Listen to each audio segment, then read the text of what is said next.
6:30. I will call to order this special meeting of the Town of Essex Select Board for Thursday, March 11th, 2021. Are there any agenda additions or changes?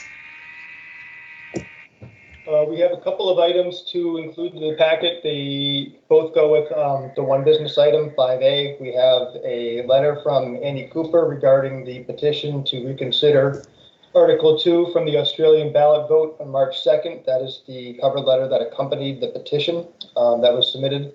And there's an email from Town Clerk Susan McNamara Hill regarding the petition, and she and her staff have checked all the votes and checked all the signatures and confirmed that they are valid and that the petition meets the requirements for a special meeting.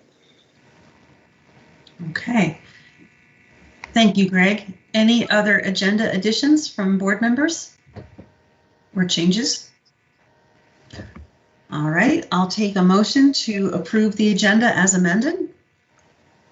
So moved. Thank you, Vince. Thank you, Dawn. Any further discussion? All those in favor, please say aye. Aye. Aye. Aye. Opposed? All right, we have an amended agenda. Now we're on item 4, public to be heard.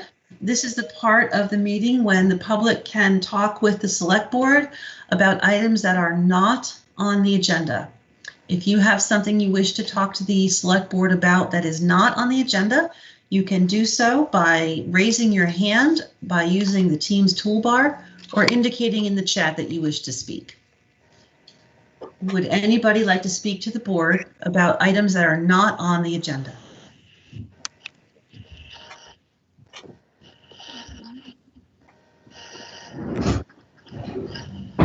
39 people total on.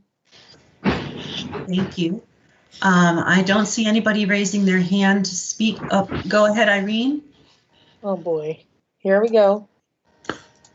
Could you mute your microphone if you are not participating in the meeting? Everyone please mute unless you are an actual speaker. Go ahead, Irene, and then Andy Champagne. Thank you, Elaine. I wanted to relay some comments from someone who is unable to attend tonight. The following are his words.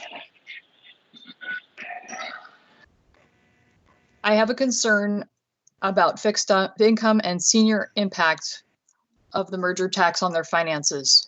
I have thought long and hard on this and believe both the town and Junction need to reconsider before any revote causes more anguish. The board needs to go back to fair and equitable methods if we vote again. Simply put, this is on the agenda, is it not? This is on the agenda, Irene. We're talking about the revote. No, this is about a new merger plan. This person wants a new merger plan. All right. Simply put, That's an income pretty close. cutoff for this tax should be put in place to aid or eliminate this tax for fixed income and seniors. I have been going to the farm to family pickups and distributing food to seniors in both the town and the Junction. You see, I don't see a village boundary line. I see people in need and hurting.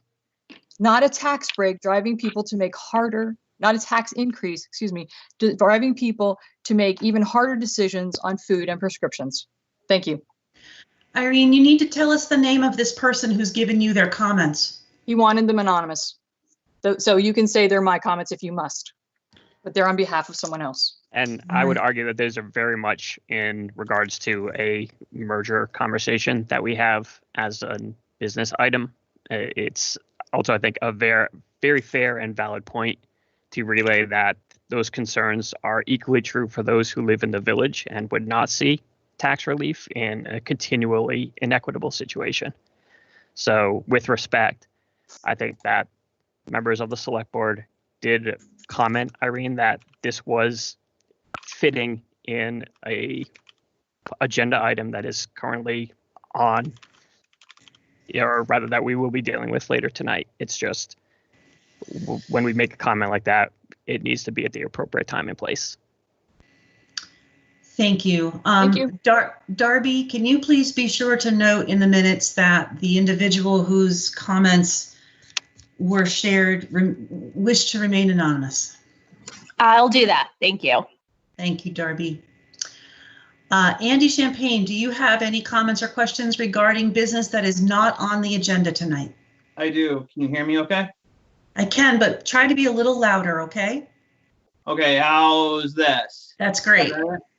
So everyone's losing their heads over a merger, yet I don't see any signs out in people's yards about merger. I see Black Lives Matter signs. So why are we going crazy over a merger when the town organization sir, has been set up for decades and it seems to work out well? This is the second largest city in the state of Vermont, and you don't even have a committee set up for Black Lives Matter, for racial justice and things like that. I mean, you go out to Richmond, Richmond's got their state rep, they've got their select board members, and they got a team of 16 people. So what's up with that? Mr. Champagne, I can tell you that the town has a racial equity task force that has a lot of people on it, including representatives from both the select board and the trustees, the school board, the police department, the community justice center, and many other residents, and they have been meeting for months now. So I appreciate your bringing up the importance of this topic, and I can assure you that the town is absolutely taking steps to address it and working on it as a community. So thank you for bringing that up. Who is running that? We have facilitators that we have hired to do so. Go ahead, Evan, if you want to give some more detail. The town manager. The town manager. What's their name? Me, Evan Teach. What's your name again? Evan Teach. Evan? Teich. And your team, your task force is how big? I don't know the exact number off the top of my head. Okay. So I don't believe you. I want to see the money. Okay. Okay. Thank you. Annie Cooper. Hi, thank you. Can you hear me? Yes, as long as it's about stuff that's not on the agenda. Yeah, I wonder. I wonder if it might not be a bad idea for us. I don't know if you can read the thing we've been reading recently before the select board meeting starts about that. Or I don't know if that's. I don't know. Just an idea. Thank you. Yes, we had gotten into the habit of reading the invocation of civility at the beginning of the meeting. Board members, if it's appropriate and acceptable to you, we could certainly do that. Look for a nod or anything from you. Okay. Vince, do you have that handy? And you're muted, Vince. I can find it. Well, I could certainly, I think it's on my desktop, so hang on just a second. I can try to find it. I'm just going to go back to one of our old packets. Yeah, I've got it.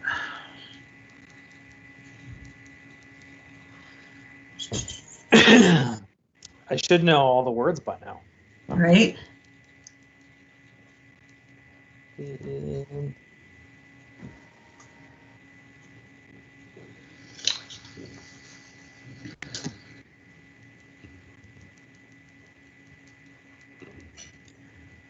Okay, can you see it on the screen, folks?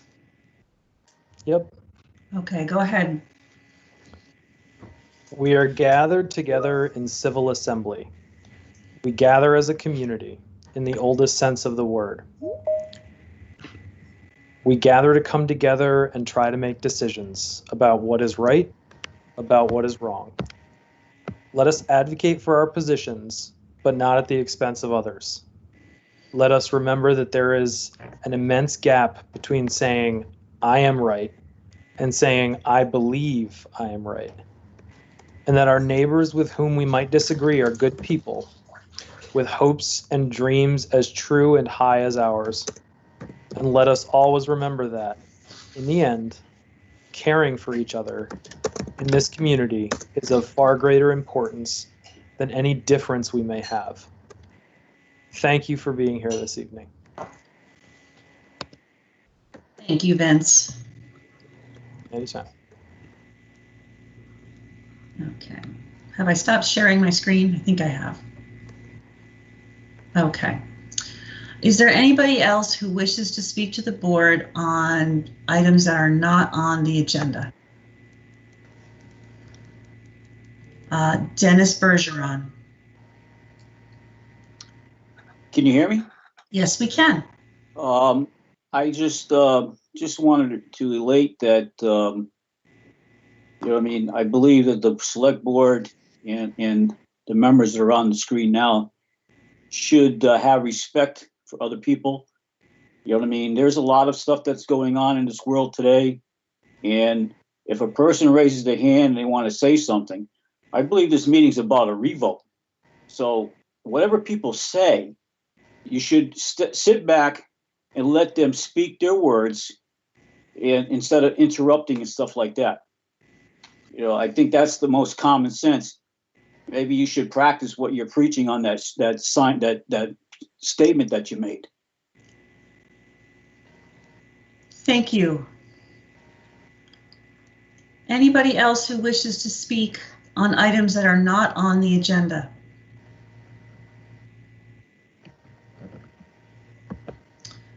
Okay, thank you. We will move on to business item 5A, the only business item on our agenda.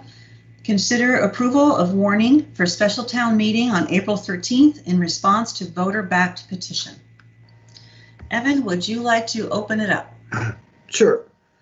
There is a state statute, and Bill Ellis, the town attorney, is here tonight as well.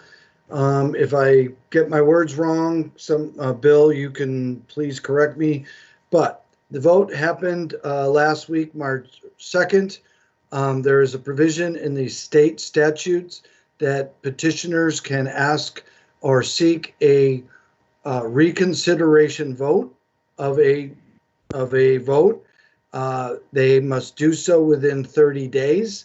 They are required to achieve 5% of the registered voters of said town for that. The petitioners did bring a valid petition into the office. Those signatures of the people on that petition were certified by the town clerk. Therefore, we called this meeting for the select board. You are the authority to take up this request.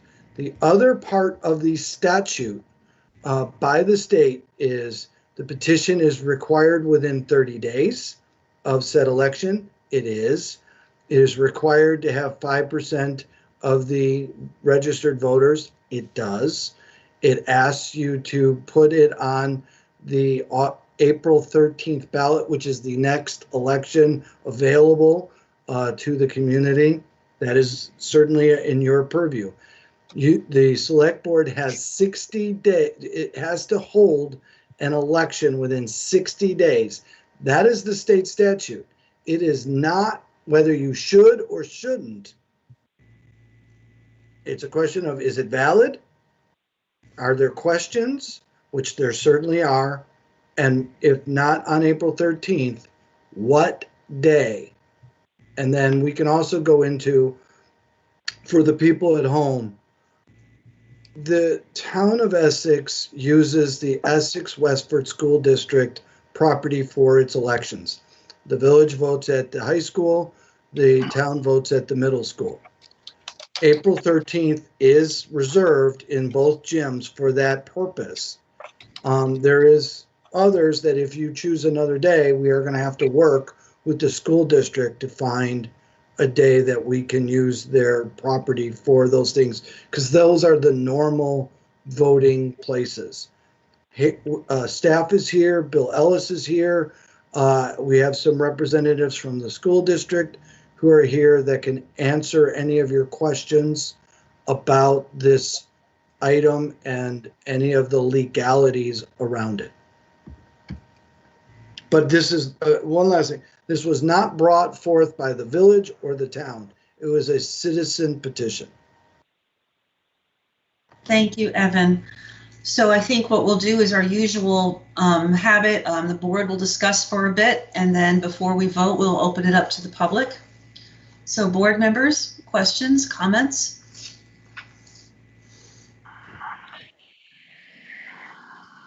Pat? So the school district traditionally has not wanted to have kids in school at the same time as voting is going on. It was something they've moved away from in the previous years, just made the children generally uncomfortable to have a stream of strangers going in and out. That said, since we are, to be clear, compelled to place this up for vote, I see no reason why we should not use the date that the schools are already set aside when kids will not be in school. I'd absolutely agree that if we are going to do this, we should align that as much as possible for those dates, or we may find simply that our usual polling places are not available. And I'm not sure what we would do in that case. Thanks, Pat. Greg, can you put the petition up on the screen so folks can see it? Sure, give me 1 second. Thank you. Any other board members, questions, comments, observations? Dawn? Have we checked with the school district to make sure it's okay we piggyback this vote with them? Because it's my understanding the expense for mailing comes out of the school budget this time. I don't know the answer to that. Evan? I No. did see Martha Heath join in the meeting chat a few moments ago. Apologies for interrupting, Evan, but I think if someone knows, she would probably be the person to ask. We also have Susan McNamara Hill available as well, but if you, Martha, you're welcome to jump in. Yeah, I just joined, so we've been talking with the village, who is piggybacking on our voting date as well. So we haven't talked about cost.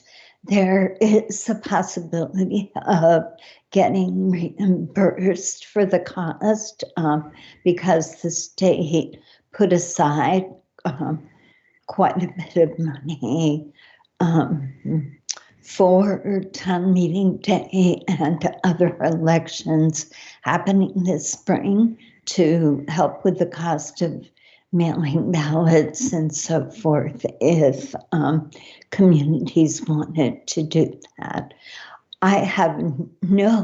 Our board has been so interested in having common voting dates. I have no reason to think that we won't be perfectly happy to have the vote take place on the same day. Thank you, Martha. Other board members? Andy, Vince?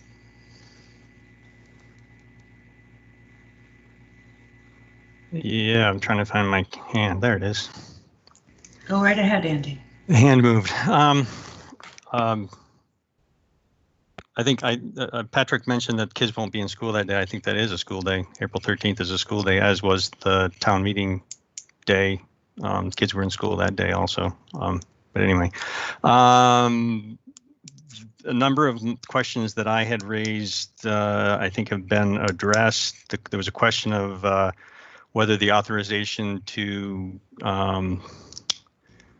mail ballots for town meeting extends to this vote, and I was provided with information from the Secretary of State's office that said that indeed any vote that springs from town meeting, as in a runoff or a revote such as this, are covered under we do have authorization to mail ballots. So I think that's been answered. The other question that came up is there is a section in the statute that talks about a petition needs to be filed 47 days before, and it just says the meeting. I think that's been interpreted to mean town meeting, so it only applies to petitions that are brought forward for town meeting. Doesn't necessarily apply in this case, I guess. Is that the correct understanding for that? And I guess how are we coming to that conclusion? I don't know that I understand your question, Andy. I'm sorry. Can you repeat it? So there's a clause, and I could go look up the exact section of statute, but it says that a petition needs to be filed with the town clerk 47 days before the meeting. It just says the meeting. And so the question that I have is, what does that mean? What is the meeting? Is that any meeting, or is it specifically town meeting? Because the chapter that it's in is annual meeting and other general meetings or something like that. I have to go find it again. Madam Chair, if we can direct that question to Attorney Ellis. I think that's a great idea. Bill, can you help us out? Sure. My reading of the statute is that it applies to the annual meeting. If you look at the rescission revote statute, it talks about filing it within 30 days of the vote. That's the more particular or more specific statute. That's what controls.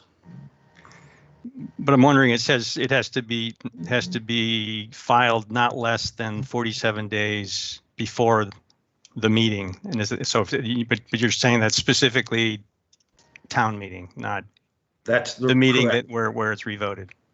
Correct. Okay. All right. And then my other question is, now that we're having yet another vote, are we going to have more informational meetings?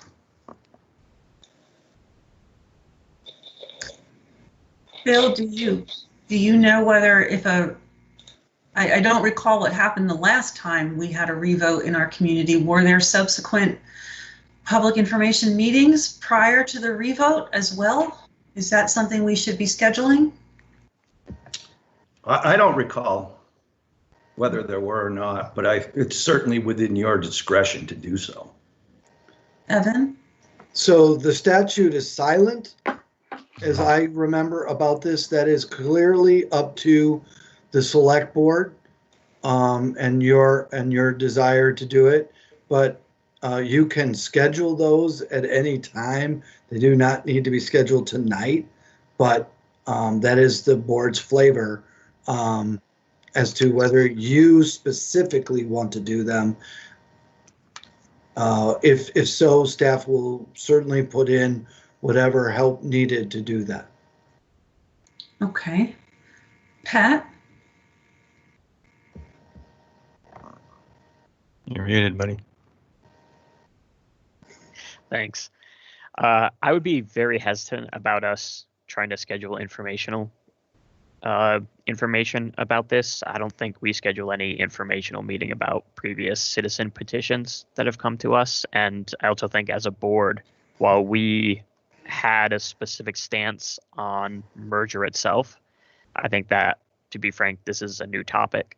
And I don't think that we have a board, as a entire board, have really come and decided is revote something that the select board approves of or disapproves of, or however we want to use the language.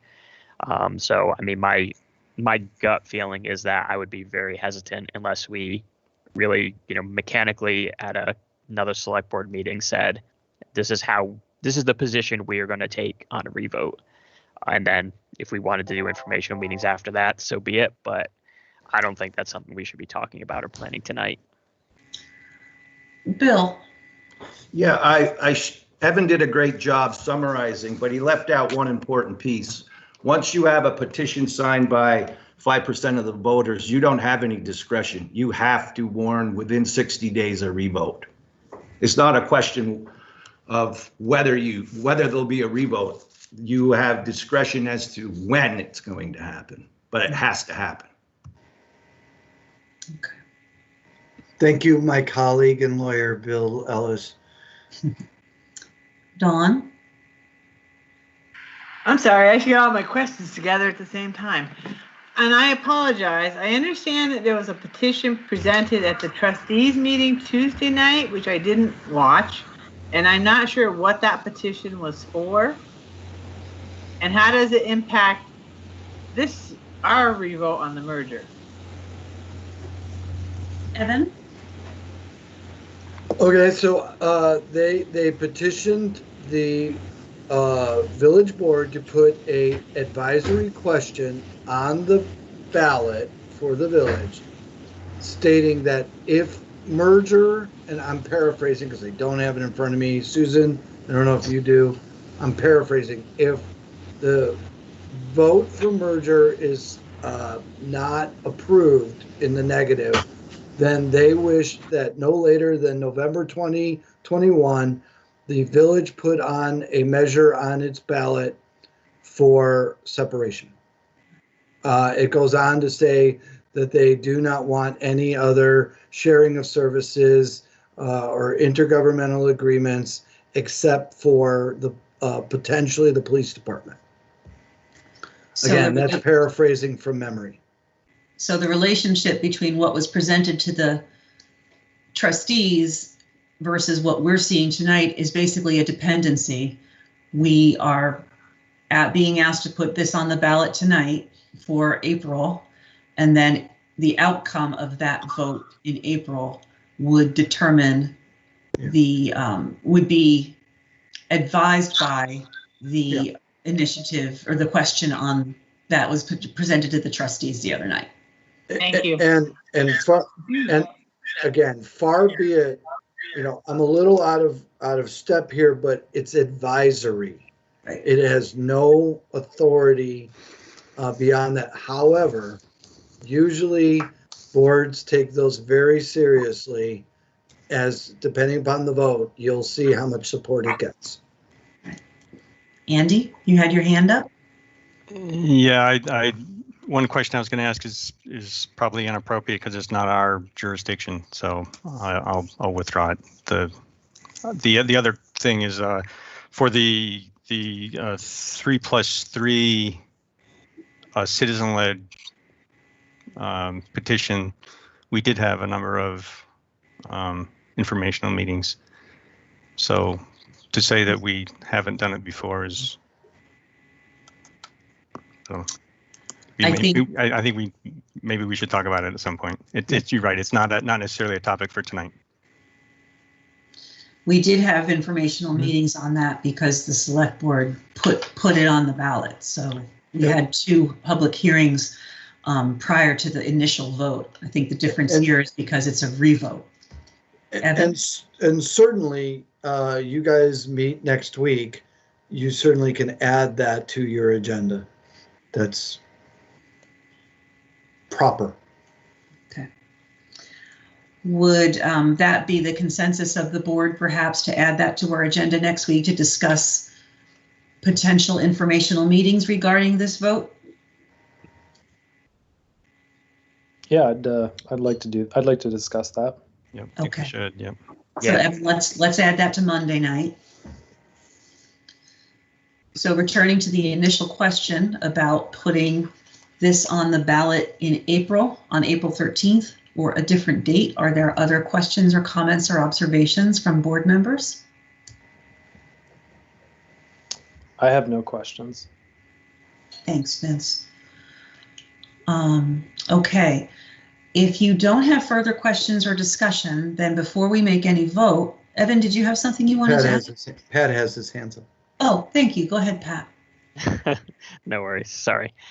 I think it was probably, less anything more specific that's a concern and more just a comment. Well, I realize that this is going to become very divisive in our community, especially considering how close the original vote was. I just want us to be aware, or rather have the public who's here be aware that, this is something that the select board itself must do. We must put it on. It's been spoken before, but this is not us making a decision to kind of get around the fact that, a merger did not pass. Rather, we're responding to what citizens have brought to us. It's a small point, but I think it's very important. I don't personally like very much the whole idea of revote. I think it kind of is, if I'm being honest, it almost seems like an end run around a democratically, elected position, or rather how a vote went down. But it is something that we are compelled to do by state statute. That's really all I have to say. Okay. Thanks, Pat. If the remainder of the board members don't have any additional questions or comments, then before we vote, we'll open it up to the public. All right. I see, we'll go first with Betsy, and then Bill, and then Dennis. Please go ahead. Thank you. Quick question. I guess this is for Susan. Is that, do we have time to get the absentee ballots to people who are overseas that did vote this last time and would like to revote? I guess if that's what they have to do. Do we have time for them to get it and get it back to us by that date so it can be counted? Madam Chair, could we have the questions directed to the chair? That'll make it easier. Yes, members of the public who wish to speak, do remember to address the chair. And I think what I'd like to do is take your questions. I'll write them down, and then we'll come back out of public input and answer the questions, if that's okay. So Betsy is asking about time for absentee votes in order to get out and come back. Next person. Specifically to come back from Europe, because that's Yes. where they were. Got it. Okay, thank you. Bill Silverstrom? Yeah, good evening. So I have a concern about that vote coming up on the same day as the school budget vote for one reason. You're taking an already very divisive issue that's undoubtedly going to produce a very aggressive campaign by both sides here moving forward. And while I know it's not the select board, I know it's the people that brought it to you who happen to be the ones that had the one Essex signs. But at the same time, there's going to be a bunch of people going in there, and you know how the vote was split the first time around. And if you go back and you look at the historical numbers for school budget vote turnout, you may end up producing for the school budget a downvote in a year where they probably don't need that by putting this on the same day, just because tempers are going to be flying high and people are not going to be pleased with how this went down. Has the board thought about that? Thanks for that question. We will talk about that as well. Dennis Bergeron. Yes, I have a couple questions. One is, I believe we will be receiving the ballots in the mail like we did with the town meeting. Yes, we will. Both for the school and this revote? Yes. Are they going to be separate ballots, or is it going to be added to the same ballot? That will ask our clerk and have an answer for you. Okay, thank you. Yep.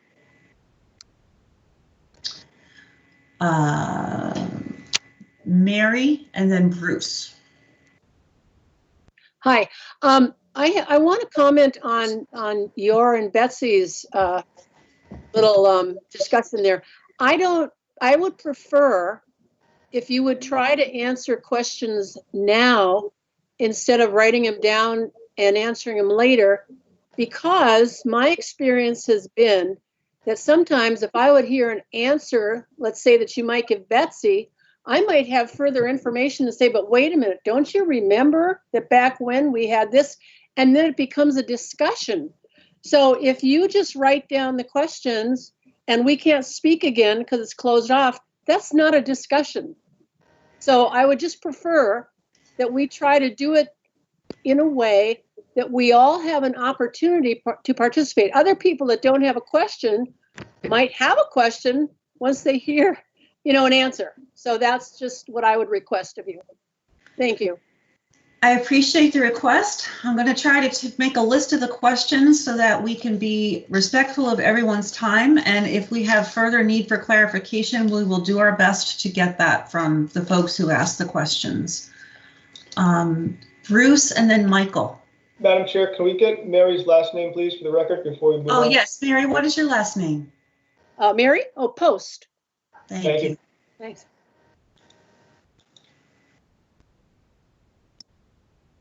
You're muted. Oh, sorry. Sorry. Hi. We're in different rooms. I have a question for the chair that I hope could be directed to the town attorney. I was looking, I think Bill is right regarding the timing of the petition coming in. And he's also correct in citing the statute on reconsideration, rescission of vote. You have to do it within 60 days. My question is, it does not set a time for warning that vote, except it says it shall be duly warned. It's not defined in this particular part of the statutes. Exactly where is that definition? And please define where it is and what it says, what constitutes duly warned. Thank you. Okay, we will ask Bill to answer that. And Michael. Thank you. Can you all hear me? Sure can. No, I'm not trying to hide. I just don't have enough bandwidth to show my face on camera, so it's spinning, but it's drying. Totally fine. Can you pronounce your last name, sir? Sure, it's Kupfer, Kupferer. Thank you. Sure. And first, Evan, thank you for teaching us appropriately named about the process here and that we have to go forward with this based on the state statutes, the way they're written. That was nice to see right up front. And thank you, Patrick, for your commentary about your thoughts on the revote. It was nice seeing some honesty in that answer. I guess my comments are a little less of a question, a little more of something I wrote. I'm going to ask you several questions, but the fact is this year has been like no other. We have all lost something along the way. I work in healthcare. My wife is a teacher. We have one child in college and another in high school. And decisions we made over the last year on a daily basis have been challenging. I also lost my dad to COVID. He was number 55 in the state. And we still haven't had a chance to properly grieve as a family or as a community around him. And it's been kind of tough. With all that said, I got to be honest, I haven't had the energy to really focus on the merger issue as much as I'd like to. So instead, I have some questions that are probably 2 months too late, but questions nonetheless. And my first question is, I know in March of 2020, the town voted clearly for 3+3. So my question is, has the select board acted like a 3+3? I understand the legislature has not accepted this change. They had a lot of other things going on with the pandemic, but it'd be nice to know if the select board went along with the will of the voters and acted in that fashion. And my recommendation would be, you can't stop the vote, but would be to have, if the select board could recommend a pause where we could revisit the merger under the lens of the 3x3 if it wasn't put out that way in the first place. So that would be my questions. Thank you for your time and for all that you do. I know you guys have spent a ton of time and energy on this during the middle of some very difficult times. So we appreciate the support. Thank you. Mr. Kupfer, sorry for your loss. No, it's tough. Thank you. Thank you. We're very sorry for your loss, Michael. Thank you. Ken. Good evening. Thank you, Madam Chair. I'm not even a simple country lawyer, and I see what Bruce sees. He notes that in the rescission statute, it refers to a duly warned meeting. Meeting being the term used there as well, meeting also an election. So what does duly warned mean? And I do turn to the requirements for a warning. They are in a section titled Town Meetings, which is the annual meeting that was referred to, but also local elections in general. There are two sections which refer to annual meetings, and then there is the section about the contents of a warning. And when the contents of a warning is to be a petition article, it pretty clearly says that that petition needs to have been filed 47 days from when the vote would be. So The 13th, 47 days prior to that, is before the 10th. That's my reading of it, and just thought I'd pass that along. That's it for me. Thank you. Okay. Anybody else wish to speak on this topic before I bring it back to the board and we answer some questions?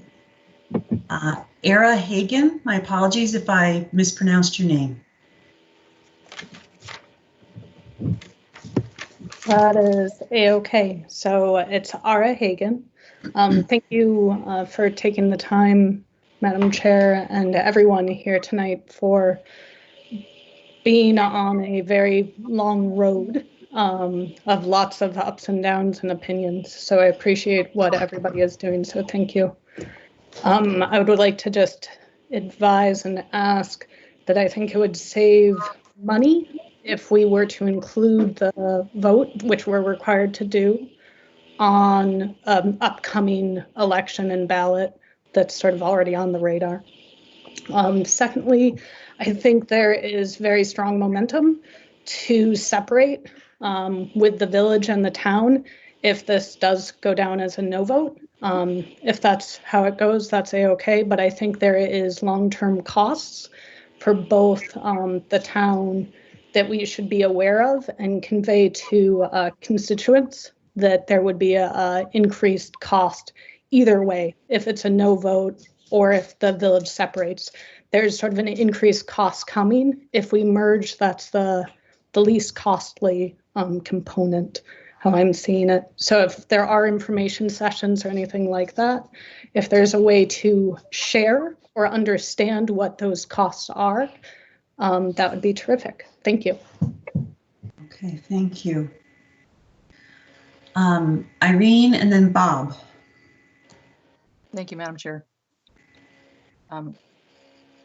Before I offer my prepared remarks, I would like to address the fact that if this is a revote, we are voting on a merger or not a merger. People who vote no on merger are voting for status quo and only status quo. And all of the commentary and offerings of other options are only just that. We need to have future conversations about options that are on the fringe, options that have not even been offered up yet. There's a lot of work to do, in my mind, if we go for the status quo or not merger. Thanks. I would like to say that as a frequent petition carrier, I applaud Annie's effort to gather so many signatures in short order.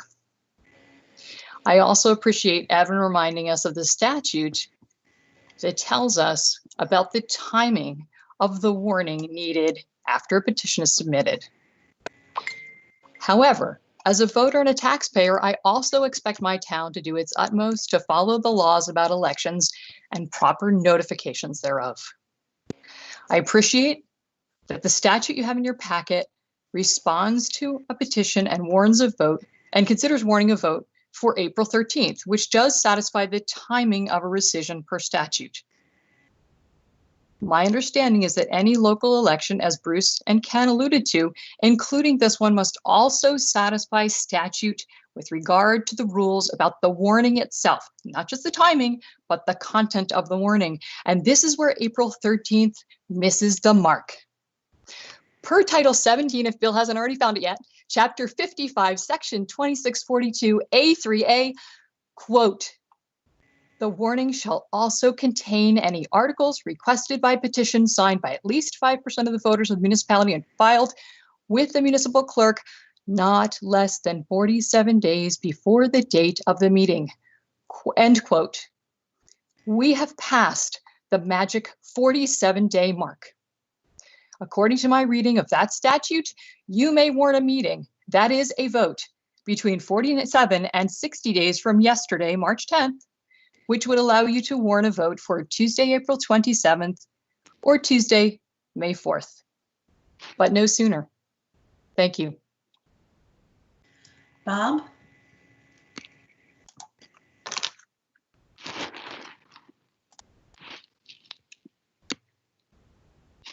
Bob Bates?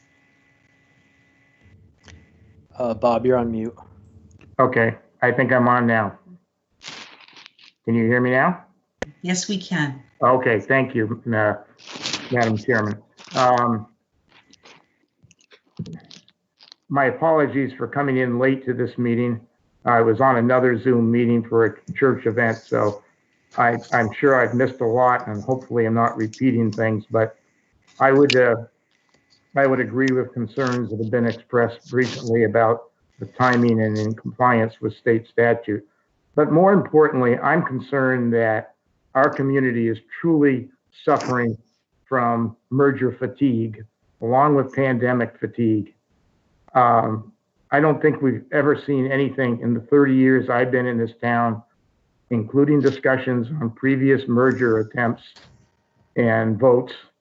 The vitriol and bitterness and personal attacks that have appeared on social media, on Front Porch Forum, et cetera, et cetera. We're a divided community right now.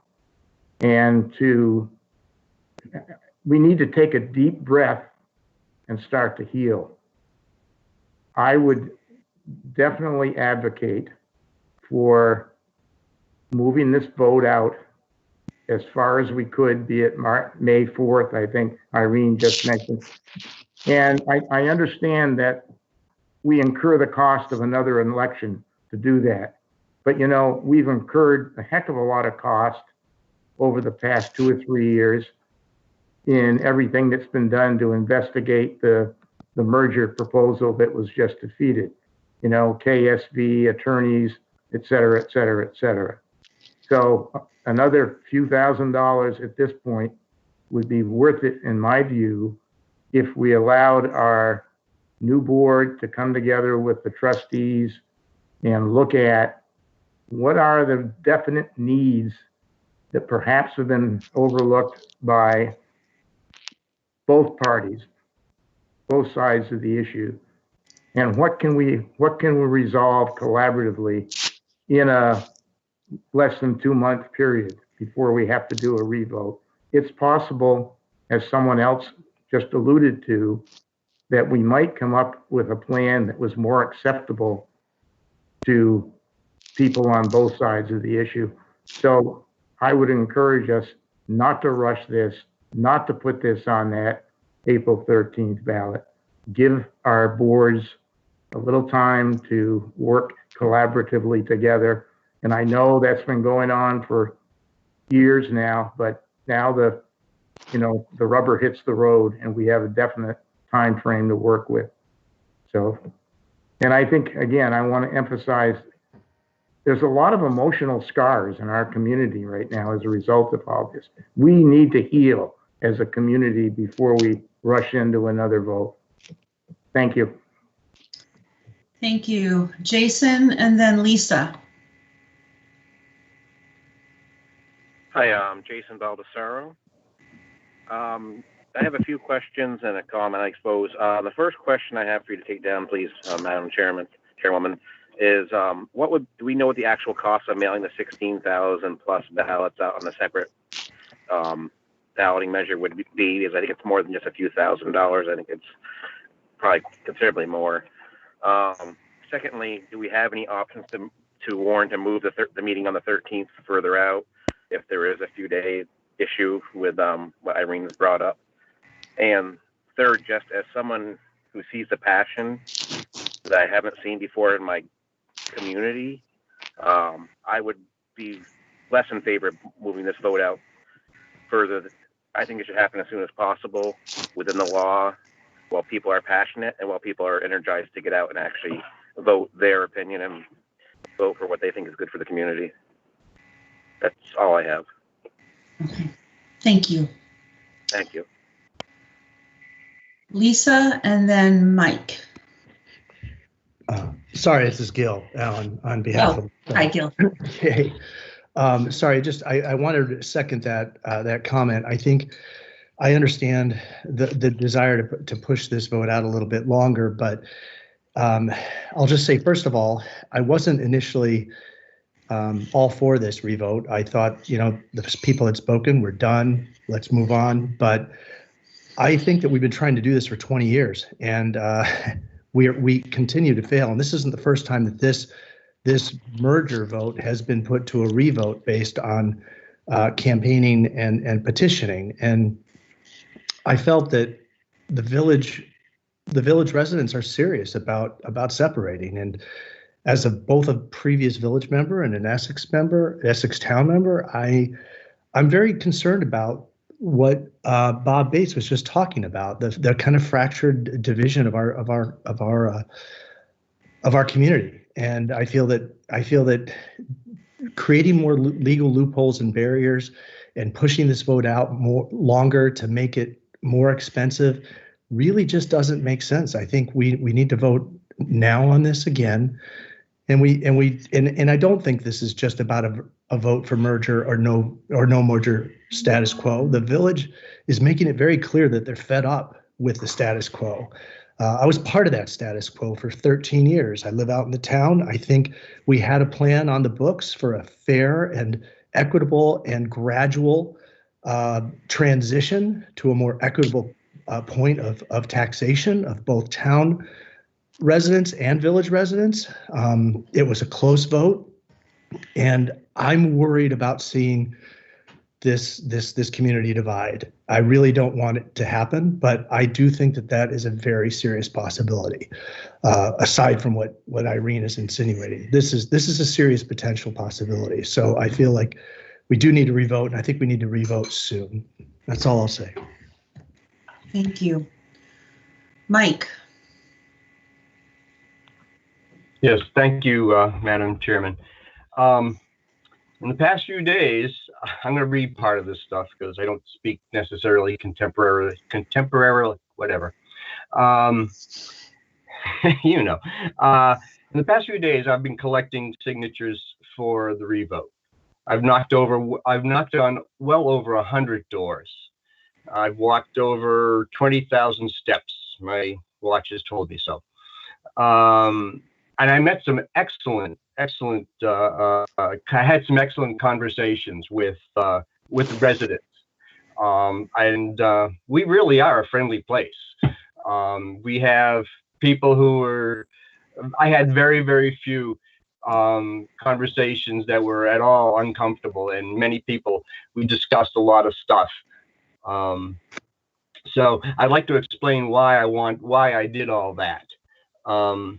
As I was conversing with one resident, he told me he had just picked up a copy of the Essex Reporter, and he had read the articles about merger costs.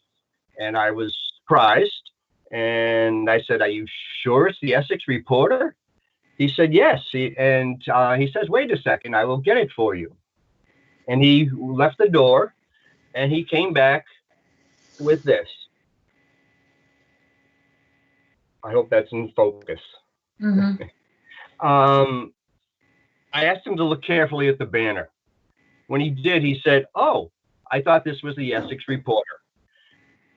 I explained it was a publication produced by a group of town residents and I'm sure that is not an isolated case.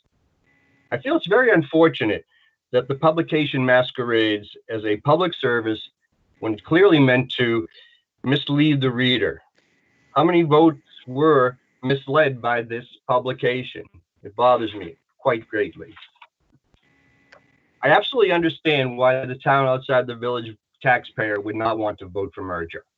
It is going to raise their taxes. There's no doubt about it. The village has very graciously, in my opinion, offered 12-year mitigation. In fact, I had several people say, "I don't want the 12-year, I want it now," which led to separation discussion. When it comes to contentious issues over money, usually the bottom line is whose ox is getting gored. In the context of the merger, the town inside the village is a tethered ox who can't even run away. I'm tired of being that ox. Thank you. Thank you. Are there any other folks in the audience who have not yet spoken who would like to speak? Andrew Brown. Hi, everyone, and thank you, Madam Chair. I just first want to start off that these are my own words, and these are not the words within my village role, just so that it's clear. For clarification, if you could state whether or not that the plan that would be voted on is the exact same current status that we have with status quo, that would be appreciated, or if it is, in fact, the same merger plan that was already voted upon, that would be appreciated. Lastly, I just want to state my appreciation for the efficiency of using the existing voting date to reduce cost as well as volunteer time, as our volunteers have already put in many hours on this topic. So, thank you. Thank you. Anybody else who has not yet spoken? Marcus Serta. Thank you. I would like to first ask a question, Madam Chair, about the cost specifically and where it's coming from. I heard a comment earlier concerning the fact that it sounded like the state would pay for this. If that's the case, then I would say that I don't think it matters about when we do it. Let's do what is right by the statute, because cost isn't the factor. So I understand the concern that was expressed earlier considering putting this alongside the school budget vote. I agree that there is potential that the cascading feelings about one issue could spill over to the other. I also acknowledge that it could also potentially bring out more people to vote on a school budget than ever before. So we just don't know. Lastly, I want to acknowledge the fact that I am kind of in the same camp with Patrick in what he expressed earlier, in the fact that I did not sign this particular petition. I did not sign this petition because I genuinely feel like we voted on this. We missed it by the smallest of margins, but the vote happened. Well, I cannot ignore, just as you cannot ignore, the fact that residents of this community have asked for this to be a ballot item. So I will not ignore my fellow residents in voting on this one way or the other. And so I support what they've done because they've done it so well. They've done it strongly and they've vocalized it. I will also acknowledge too, that technically speaking, yes, this vote for all of us will be strictly a vote for whether or not we're going to accept the merger charter as it was put out by, my understanding, by the select board. This does not and will not in any vote cause the village to separate.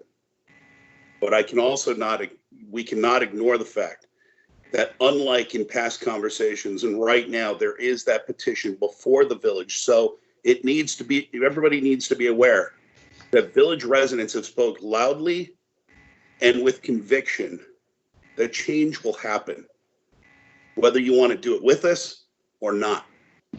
So I just want, and we all need to know that elections have consequences, and this is going to be a very important vote regardless of which side of this you fall on.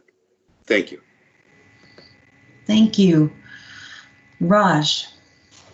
Hi, thanks very much for the opportunity. And I'm also speaking for myself, also as my role on the Board of Civil Authority as a Justice of the Peace. I think the board has a responsibility to maximize the amount of people that are able to vote on this, and that would indicate ganging up the votes together with the village vote in the school district. But also, as was raised earlier, there will be dozens and dozens of people that will be working this election. And if this vote does not happen concurrently, this petitioned revote, those same dozens and dozens of people will have to go and do this all over again. Stuffing ballots, opening ballots, staffing polling places during COVID, which we do, but it's not comfortable, not the best idea. So I'd like you to keep that in mind, that any opportunity we have to both maximize turnout and reduce exposure for those actually carrying out the process would be appreciated. Thanks. Thank you. Is there anyone in the audience who has not yet had a chance to speak who would like to speak? Gabrielle. Hi. Thank you all. I worked really hard for merger the first time for this last vote. I think this plan is as good as it's going to get. And I think that it's workable. It's not perfect. But we lost. And as a town resident, that was really hard for me. I think merger is the best thing for this community, and the sooner the better. Every time we do this, it just divides us further. So I woke up Wednesday morning, and sure enough, my village resident hat came out, and I said to my husband, I am done. I'm done. I know merger is what's best, but you know what? Maybe we just have to go our own ways now. We're too divided. And I think I'm just gonna put all my energy into separation. And I sat on that for a while until Annie Cooper called me, and I said, "No, Annie, I'm not gonna fight you on this, but I don't think it's a good idea. We've spoken. It was close, but it's done." And then I got to talking to some of my friends, a couple who live in the town outside the village, and I realized that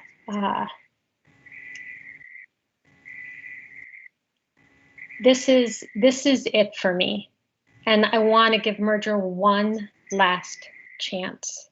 I don't ever want to vote on it again, ever. I'm not interested in going back to the table. I said this to my trustees this week. I'm not interested in you ever spending time on this again. We separate or we push to some other solution, because if the town outside the village or people in our community in general don't want merger, I don't want the status quo.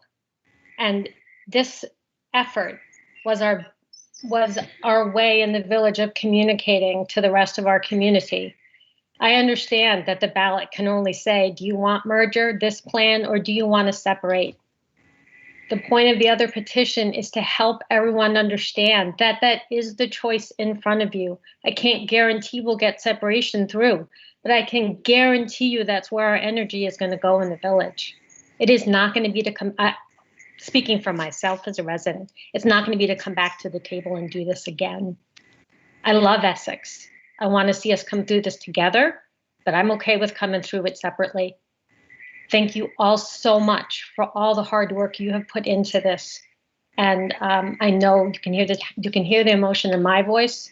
It's very difficult to be a resident of two different municipalities. And I'm so grateful for this board, and I'm grateful for my trustees, and I'm grateful for this whole community. I hope we make it through, and I hope however this takes us, that this community can thrive. Thank you all. Thank you. Sarah Michelle.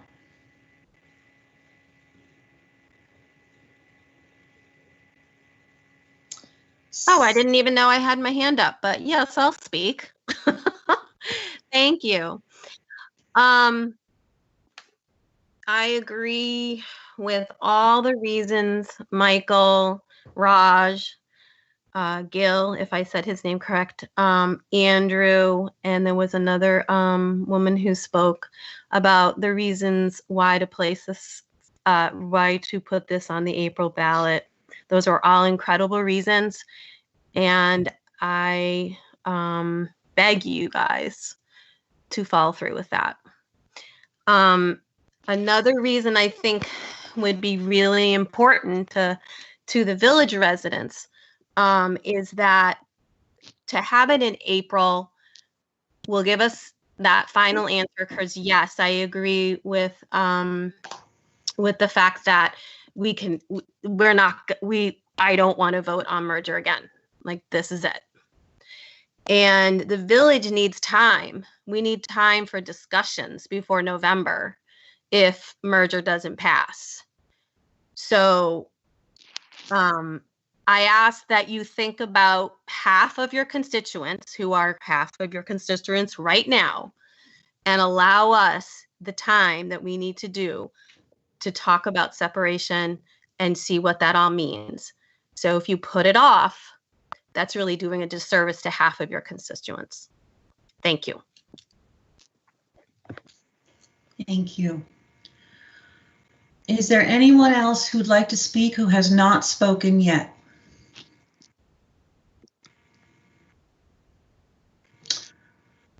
Margaret. Okay, yeah, I didn't want to unmute. Thank you. Just a reminder, Madam Chair, that the two merger documents are not the same. That as a longtime Essex town resident, I have always been concerned about representation, and the one voted on recently included 3+3, but the one that the village only voted on had a 3+3+1 representation, which means that it's very likely that the one person could be a village resident and the balance of power would be skewed again, which it is right now. And if merger passes, there will be an interim board, which includes the trustees and the town. And right now, that would mean that there would be 5 village residents on that board from the trustees. That's not my dog. And 2 more, at least from the village, so that the board, the interim board, would include 7 village residents and 3 town residents. Did I get that right? No, not quite, Margaret. Would it be 6 and 4? With Tracy's election, yes. Right. Okay. In any case, there was still more village residents than town residents, and that what's the right word? Weighing in, gradually increasing the town taxes instead of doing it all at once is something that could be changed at any time. There is no guarantee that that would continue for the 12 years. The board could decide to make a change there. So I don't feel comfortable with what my representation is going to be. And not looking forward to taxes going up. Just a reminder to village people that for a long time, IBM paid a percentage of village taxes so that village residents included more things in their budget. And then once IBM stopped paying, their taxes did go up. But it was all stuff that they voted for. People in the town outside the village had no say on any of those tax issues. Thank you. Thank you. Is there anyone who has not spoken yet who wishes to speak?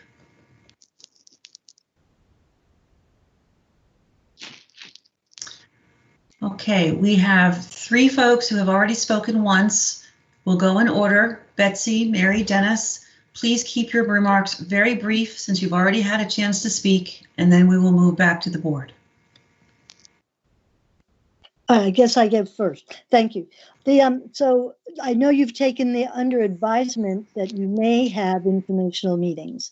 Given the ballot that you have and the request for separation, should the merger fall or fail, I think that informational meetings are absolutely needed for both the village and the town outside of the village, because everyone needs to know what are the repercussions of the vote.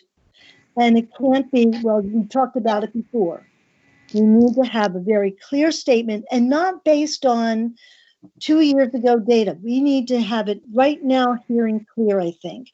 What happens to the MOUs that we have for some of the things that are put together? What happens with the things that we haven't really blended? What happens with the police? What happens with the public works? What happens with the roll and the rolling equipment, the moving parts of the public works, but you know what I mean. But all those things need to be laid out, clear the bell for people. And so I do think we need to have informational meetings, and I'm sorry that the 47 days doesn't match with the April 13th vote, because that would make it easy. But if we need to go by that, it just gives you more time to do those meetings. Thank you. Thank you. Mary. Hey, Mary Post. I believe this is germane because Mike Sullivan was allowed to speak about it. But I am a little upset with him talking about how the Essex retorter is essentially lying, that they tell untruths. My experience with the retorter is that everything they talk about or figures they give are all documented. And it'll all say things like you can go and look at the town, the town site. Everything is documented.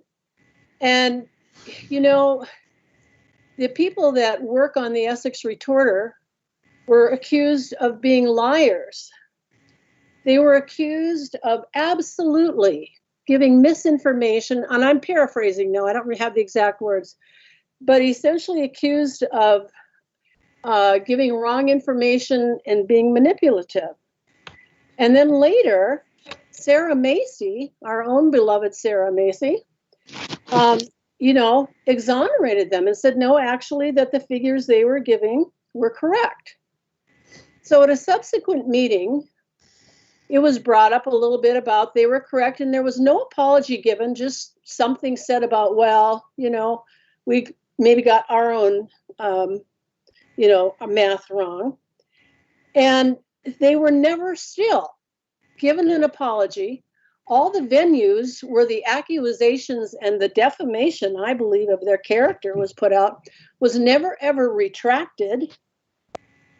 And I'm just very upset about that because we had to sit and listen to this statement before we began on how we would treat each other. And that has not been the experience of a lot of people, not only during this merger vote, but through many, many select board meetings. And I think that we need to have time to rethink everything. There is so much nastiness and rancor. I think that this is going to make everything worse. But I also, to get back to what I was talking about, I think that Ken Signorello and Irene are owed an apology because I think they have been extremely and egregiously mistreated. Thank you. Thank you. Dennis? Yes, I just wanted to just paraphrase a few things. You know what I mean? I know this is going to be a revote. However, I'm a little appalled at the people that came on to speak. They're using we're going to separate, the village is going to separate from the town. Maybe that would be a good thing, because if the village really wanted a good merger, they would have put all their cards on the table from the beginning, and they would have listened to the town taxpayers from the town outside the village prior to making up their own charter plan, which is different than the town plan. And so that was one of the reasons why I voted no on the merger in the first place, is because you got conflicting charter plans, and I'm a retiree on a fixed income. I have to figure out where I'm going to come up with the 4+% tax increase for the town budget that was passed, let alone another additional $2,000 over the course of 12 years to pay taxes on my house. You know what I mean? Every time I walk around my neighborhood, I see another house go up for sale. Every time taxes go up, houses go up for sale. People move out. You know what I mean? It's going to be like New York City, where people just moving out because they can't pay the taxes. unfortunately, our elected officials should be looking at how to reduce cost and listen to the taxpayers. That's all I have to say. Thank you. Bill, and then Ken, and then we need to move on. Yeah, hi. I just wanted to make a couple comments since I went early and had a chance to listen to some folks on here. I just wanted to, well, I'll give you a quote. Einstein put it nicely, insanity is doing the same thing over and over again, expecting a different result. And in listening to people like Bob Bates, obviously we're seeing and hearing the frustration and the fatigue that's out there insofar as how this merger issue has gone thus far. And even from hearing, and like I said, as Dennis put it, where there were folks that came on here and are almost threatening, that the village, we're gonna separate and this is gonna be it. We don't want the status quo. And if you don't vote for this, guys, you're drawing battle lines here, whether you like it or not. And this is going to be a very, very divisive month if you have another vote on this. You reap what you sow, and I'm telling you, this from 10,000 feet does not look good. I think social media is going to be supercharged this time around. I don't think it's going to be great. I think it's going to separate us even more. And, it's on you. I also want to know, before we even do this, is this legal to do it with what Ken brought up and the amount of time that has to take place before a vote can actually happen? Because that also takes my concern out of it, because if this issue gets as divisive as I believe it will, I think that you're going to have people go in there and possibly vote down our school budget. And then that's on you, not the select board, the people who wanted to revote on the same date as the select board vote. I'm sorry, it's going to cost more money, and that's terrible, because we really don't need to be spending money on things like this. But at this point, I'm sorry. I've been in sales for 25 years. I win and I lose. But you know what? I've won more than I've lost. And to me, this doesn't look like people are moving on. It looks more like sore loser syndrome. Thank you. Ken? Thank you, Madam Chair. I will be brief. I'm all for saving money. I'm also for following the law. If section 2642 of chapter 55 of title 17 does not apply here, I wonder where is the specifications for the contents of a notice. I don't see it anywhere else, anywhere in the statutes. I also note that as also part of chapter 55, it talks about special meetings and other sort of activities besides annual meetings. So I do believe that, in my opinion, not legal, mind you, legally trained, is that this does apply to this warning and may be a problem. Thank you. Thank you. Please keep your comments to something you have not already said. We also have someone who has not yet spoken once. Adam Newhart, please go ahead. Hey, this is actually Athena. I'm using my my husband's account since he already has one set up. I just wanted to, no problem. And thank you everyone for your time. I'll be really quick because my my babies keep waking up and I don't know if I will get interrupted mid-sentence. So I just wanted to share something that I was reading on one of the meeting minutes from September 2020, where Sarah Macy gave her budget about how the village and the town were paying for things from taxes. And in the final section under final thoughts, she states, there are inequities in the way government is funded in our current situation. Village taxpayers are paying for services they are not eligible to receive and are paying more for services that they and town outside the village taxpayers have equal access to. This means that town outside the village taxpayers are paying less than the true cost for some services. That's pretty big, and I've never seen that explicitly stated anywhere. Obviously, it was in this packet that I just quoted out from. I live in the town outside the village, and obviously that's a pretty sweet deal for me. However, for my friends who live in the village, that's pretty terrible. And I can understand why they do not want to be stuck in that situation. I don't think that it's threatening anyone to say that they do not want to stay in a situation that feels untenable. People have a right to leave situations that they do not feel good in. Point blank, they are not obligated to stay to make anybody comfortable or to make their life easier or to improve somebody else's taxes.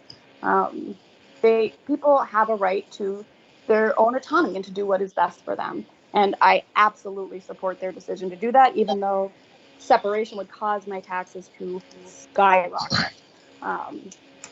But, you know, people have a right to make their own choices.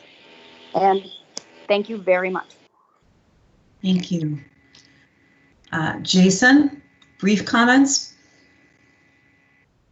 Very brief. I just wanted to echo what was just said, that I don't think that folks hearing that the village is interested in separation if a merger is not tenable for the majority of the residents of the town and the village voting, I don't think that wanting to separate is a threat.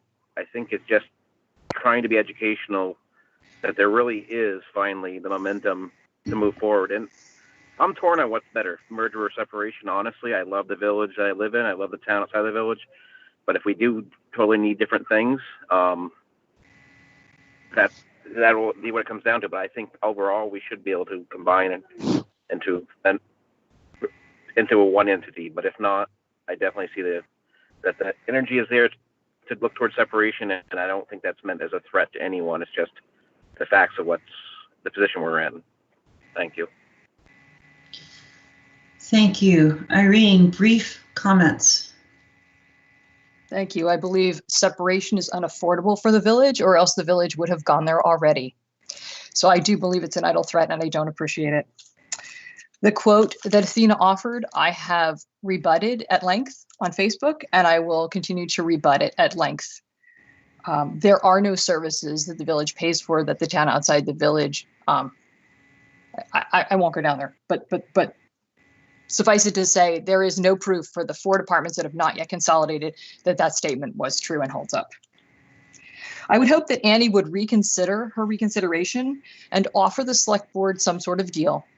For example, if the select board promises to warn a vote before November 1st of 2021 about merger, a more complete plan, something that all 5 members of the Essex Select Board could get behind, and promises her that they would offer that she would pull this back and not make us rush to vote on something that we've already voted on. Thank you. Thank you. I'm assuming this is Gil Allen, not Lisa Allen. Brief comments, please. Sorry, this will be very brief. I just want to echo what Athena and the other gentleman before me said, and that is, as a resident of the town, I do not feel that I'm being held hostage by a threat from the village. I know I have friends in the village and the town, and I know for a fact that they are simply tired. I don't see this as a threat. I see this as them ready to move on. And I worry that this is not a threat. It's a dire warning for all of us. And I want to remain whole as a community. That's it. Okay. All right. Thank you, everyone, for your comments. We really appreciate it. I'm going to bring the conversation back to the select board now.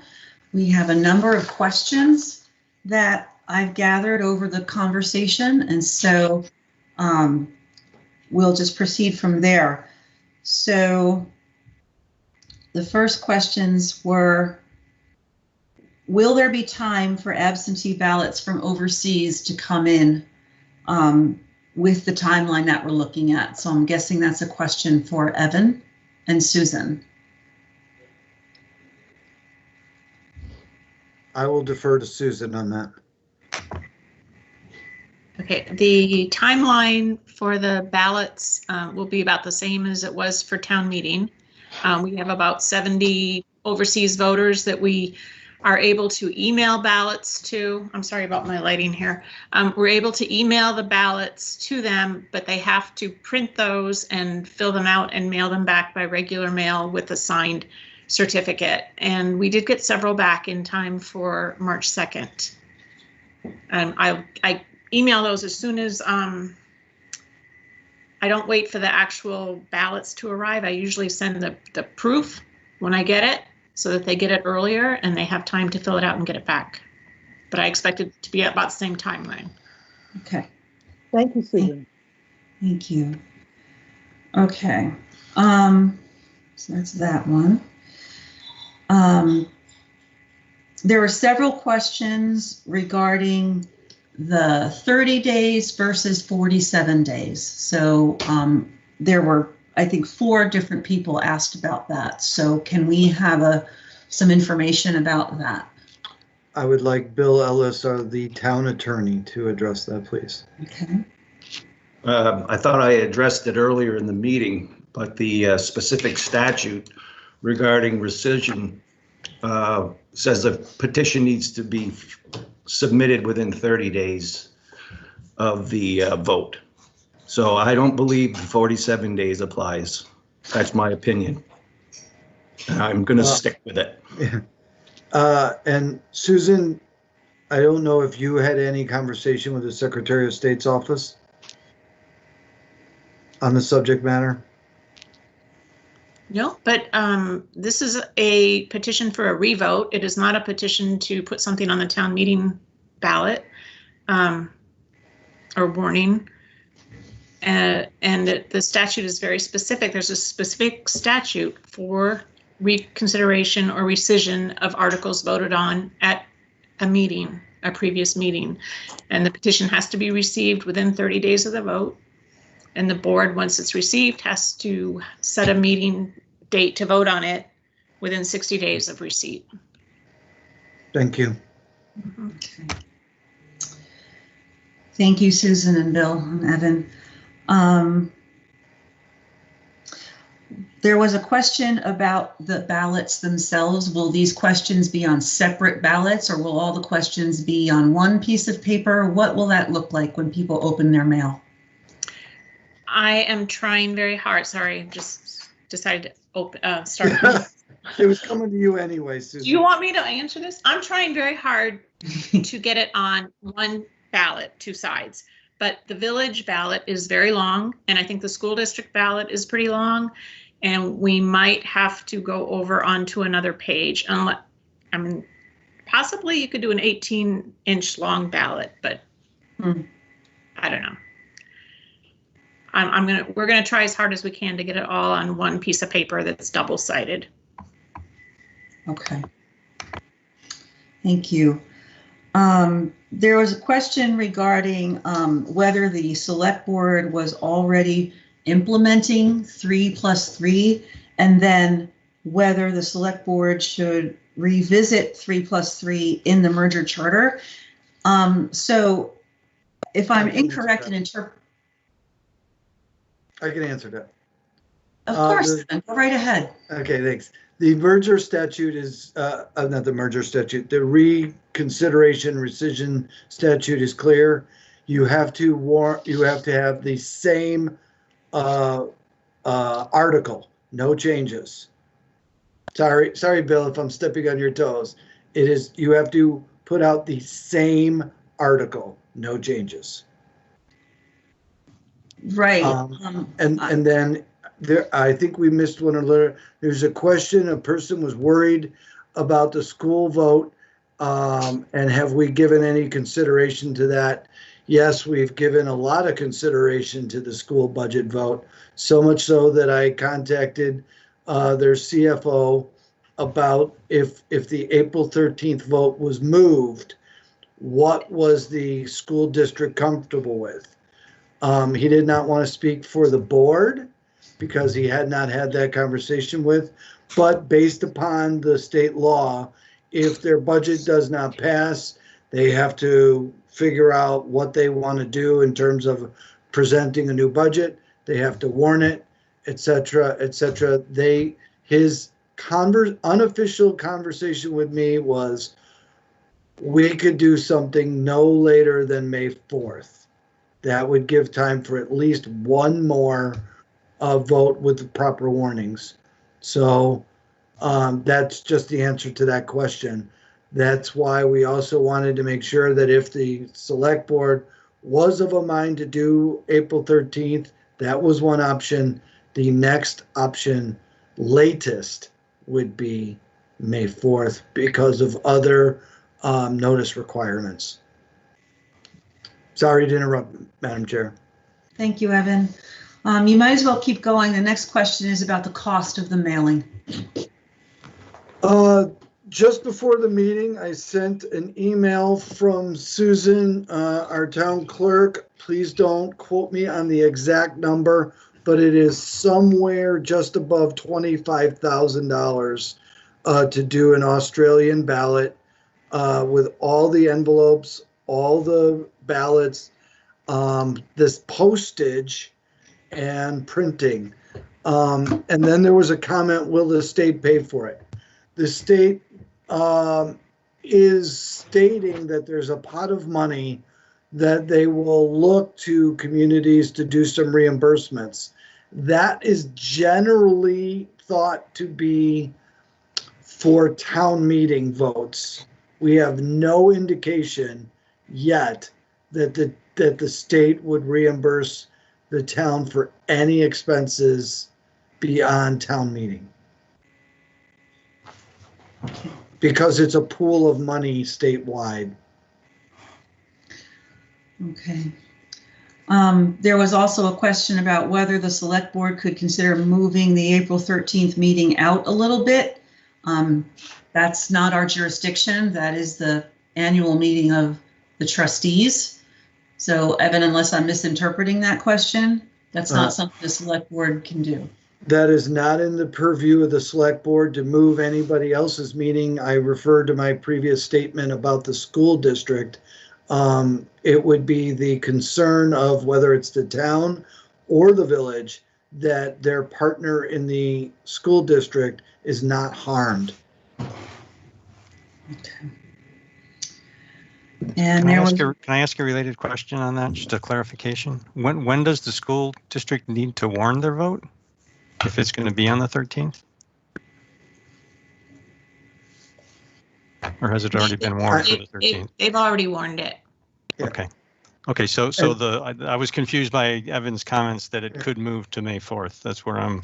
They, as I understand it, they could rewarn their meeting. They can move it. The state has said that communities and municipalities can move their date of their annual meeting.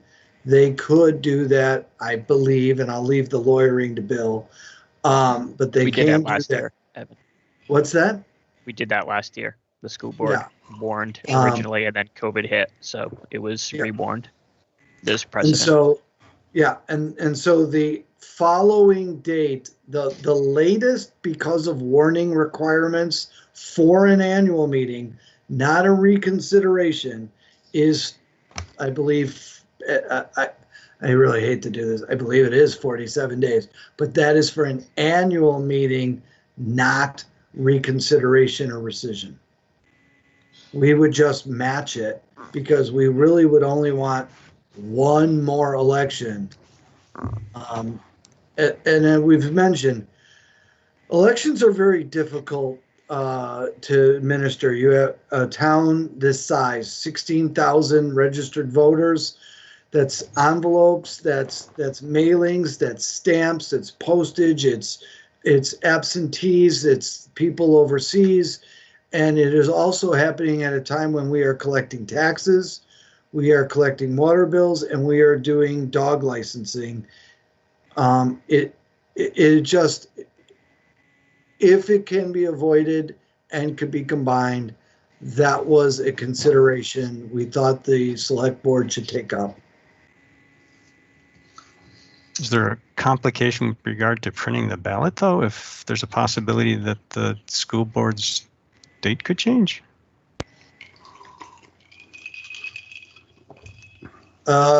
If April 13th holds, there is no issue with printing ballots. Right. So I'm sorry, just I guess I'm confused by that question, but I'll table it. Thanks. There was also a question or request to specify specifically which merger plan is being revoted. And so it's the merger plan that was approved by the select board on January 11th And it was the one that was voted on March 2nd. And it's the one that contains the 3+3 governance model, not the village version that was 3+3+1. So hopefully that answered that question. I believe I've gotten all the questions, but Evan, you usually. I have one. What is the and I'll give this to Bill. What is the definition or constitutes duly warned? 17 VSA section 2641. No less than 30 days, no more than 40 days, publish in a newspaper, post in 2 or more places in the municipality. And then 2642 talks about the content of that warning, but that's duly warned is no less than 30, no more than 40.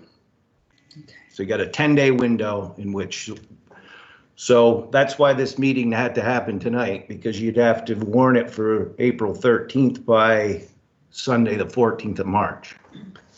And our next select board meeting that was on the calendar was Monday, which would be too late. Correct, sir? And that would address the rules of warning of this particular statute for reconsideration rescission. Correct, Mr. Ellis? Correct. I'm going through the, Madam Chair, I'm going through my list. There was the same question. What is the actual cost to mail out the ballot? Susan, I don't have your email in front of me. 25,000, but not more than 26, roughly.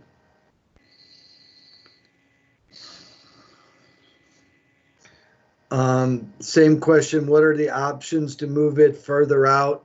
Again, the select board has a maximum of 60 days from the from yesterday when this petition came in. Therefore, one option is the 13th. Another option would be May 4th at the latest. Again, once you start, and I'll explain this. Once you start getting into this, we have ballots that need to be printed. We have envelopes that need to get done. We have envelopes that need to be stuffed. We have people that have absentee ballots. They have to be mailed out. It is a choreographed chaos to do this. The other thing we also need is we need polling places, which we use our school district. Thank you very much, Martha, and others who are here that allow us to do it. That is a disruption of the school and the schools that we're in. They're very gracious to do this for their community. And so we try to fit with them what is amenable to them as well. So that's the answer to that question. It is the same ballot measure that was addressed. Is the state gonna reimburse us? Again, we mentioned this. We have no indication that they will, but we will apply. And we're gonna apply for April 13th anyway, as I understand it. But we are hoping to get funding for that. We have no indication from the state that they will reimburse us for any special meetings that are not town meeting related. This is a ballot item that is up for reconsideration. But Evan, on that question though, it will be somehow shared with the school district and or the village. However, I don't right. So it's not the town is not paying the full. I don't believe, or are we? Yeah. The full cost of this election. I'm going to turn that over to Susan, because I'm not really familiar with what the arrangement is with the school district or the village on this vote. Yeah, normally with the village and school vote, we split the costs with the school district. So you would just, the town, if they decided to go with the April 13th, they would just be coming in with that group. Maybe we would split it 3 ways. I don't know.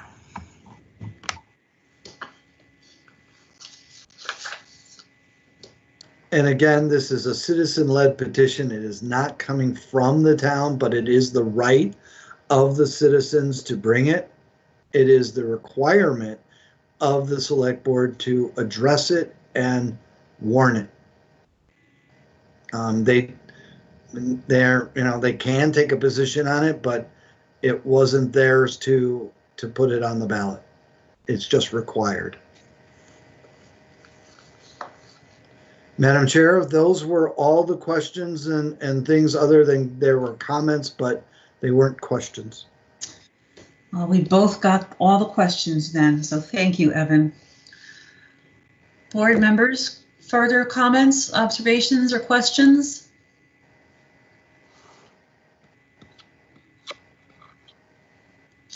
Okay. Our next step then should be to vote. And I just want to confirm the language is in our packet. So would anyone like to make a motion based on the recommendation that is in our packet today? Can I ask one quick thing? The people who have their hands up, if they could possibly take them down. It's a little confusing. I know you, I see, Greg. Oh. Thanks. I don't see any other people. I still see Sarah Michelle, Dennis Bergeron. Maybe it's my screen. Great. And then, thanks. Yeah. Never mind. Greg, go ahead.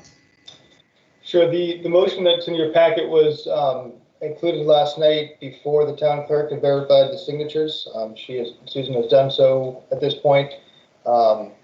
Slight modification for my recommendation for that motion would be that the select board authorize staff to approve a warning for special town meeting on April 13th, 2021, assuming that is the date we want to go forward with. Right, so just drop off that last phrase because the signatures have been verified. Correct. Okay. Okay. Is there a board member who would be interested in making that motion? Yeah, I move that the select board approve a warning for a special town meeting on April 13th, 2021, provided that, yeah. Okay. Sorry. Is there a second? I'll second it. Thank you. Any further discussion? Seeing none, all those in favor, please say aye. Aye. Aye. Opposed? Okay, passes unanimously. Thank you very much. There are no other business items on the agenda. So unless there's something, Evan or Greg, that we need to address that we're unaware of, I'll call for, yes, Evan? Nope, just one thing. I really want to thank the board, one, for being available to do this very quickly. Two, thank you to the citizens for coming out and voicing their opinions and their questions is much appreciated. And thank you and good night from me. For a motion to adjourn? I make the motion, we adjourn. Thank you, Dawn. Is there a second? Second. I think I heard Vince do that one. All those in favor, please say aye. Aye. Aye. Opposed? All right. Thank you for coming out on Thursday. Thank you, Elaine.